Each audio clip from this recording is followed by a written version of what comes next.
¿Te gustan las historias de terror y suspenso? ¿Te atraen los temas paranormales? Entonces estás en el lugar indicado. Club Inferno. Bienvenidos.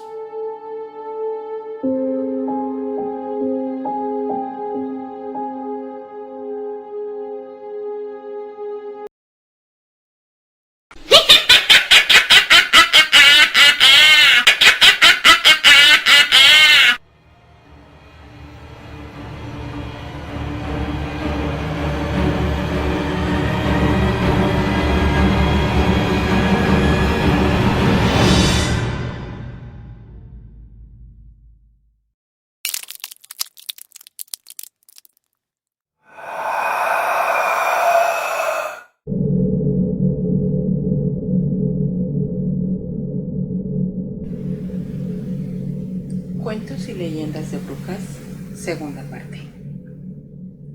Las bolas de fuego.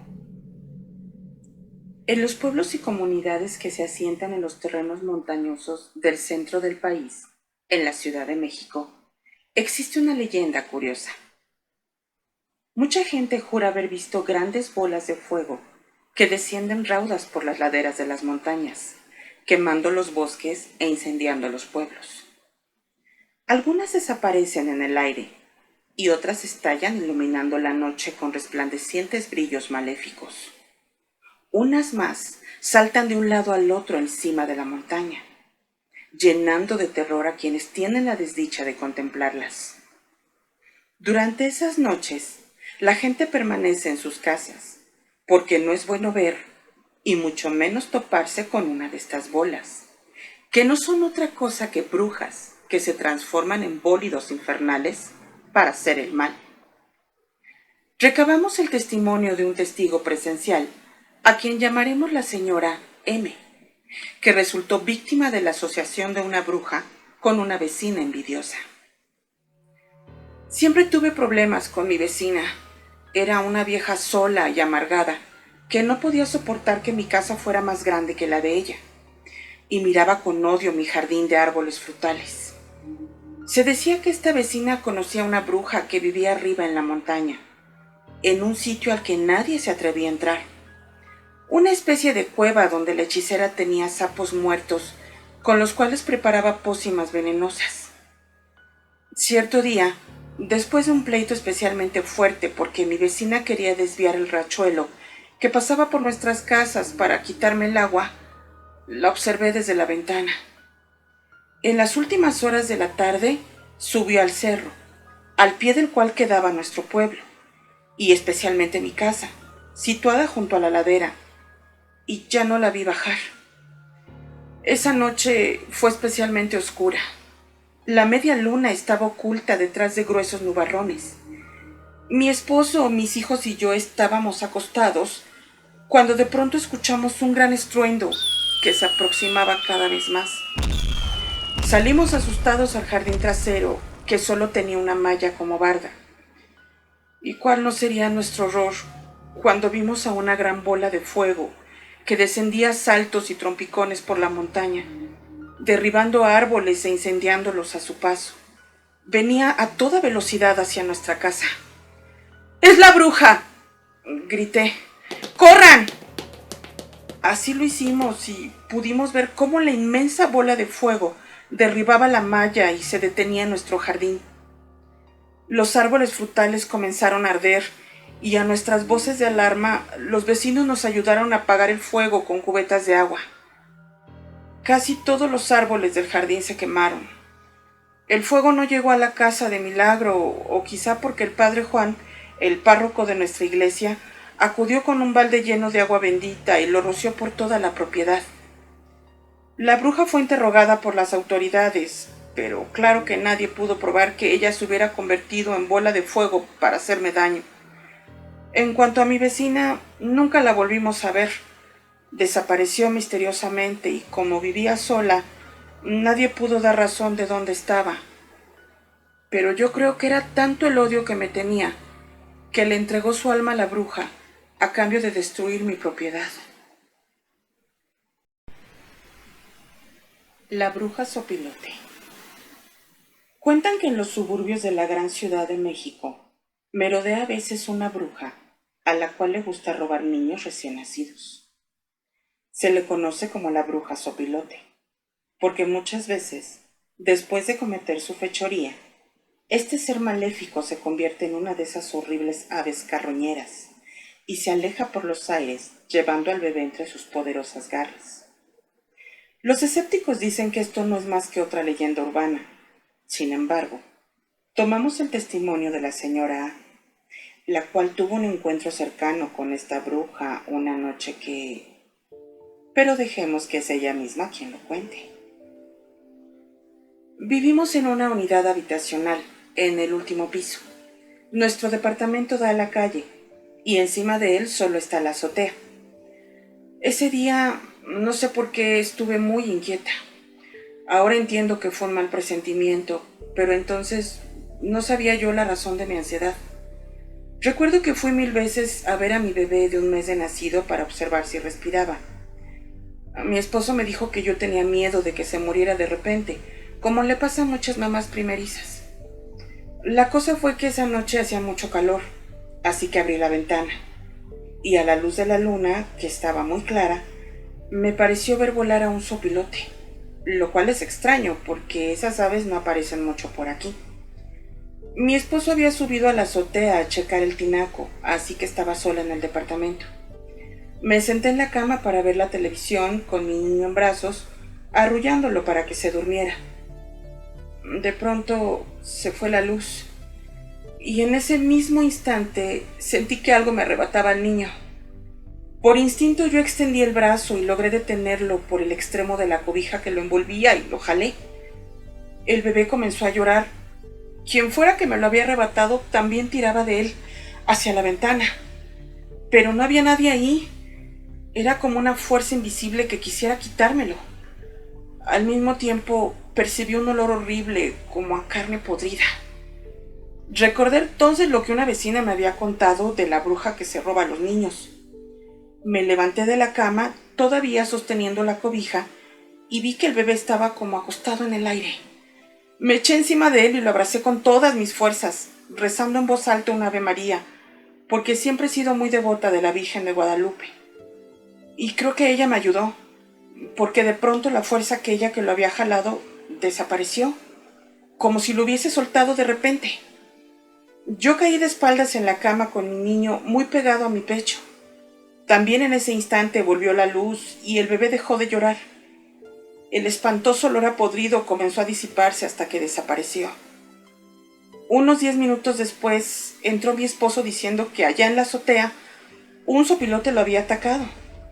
Él había logrado darle con la barra que había usado para abrir el tinaco y el pajarraco se alejó, perdiéndose en la noche. Le conté lo que había pasado. Él se puso muy pálido y me abrazó a mí y a nuestro niño. Cada quien por nuestro lado nos habíamos enfrentado a la bruja sopilote. Al día siguiente vino un sacerdote a bendecir la casa. Mucha gente me dice que estoy loca, que inventé todo esto, pero los que se las han visto con la bruja que se convierte en sopilote saben muy bien que es muy real y que estoy diciendo la verdad.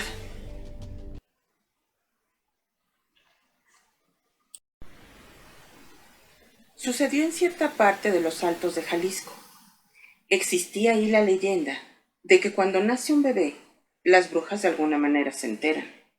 Por lo tanto, se convierten en sopilotes y van a chuparle la sangre. Un día, una mujer llamada Rosa estaba sentada tejiendo en su patio, mientras su bebé recién nacido dormía en el interior. De pronto, el bebé comenzó a llorar. Rosa siguió tejiendo, porque estaba haciendo una puntada difícil y quería terminar la vuelta. En ese momento, una vecina entró corriendo al patio y le avisó que había un sopilote en el tejado. Al mismo tiempo, el bebé comenzó a llorar a gritos. Rosa aventó el tejido y entró corriendo a la casa, seguida por la vecina. Cuando llegaron al cuarto del bebé, cuya cunita estaba junto a la ventana, vieron que por ésta entraba un hilo blanco que venía del tejado y caía en la carita del niño.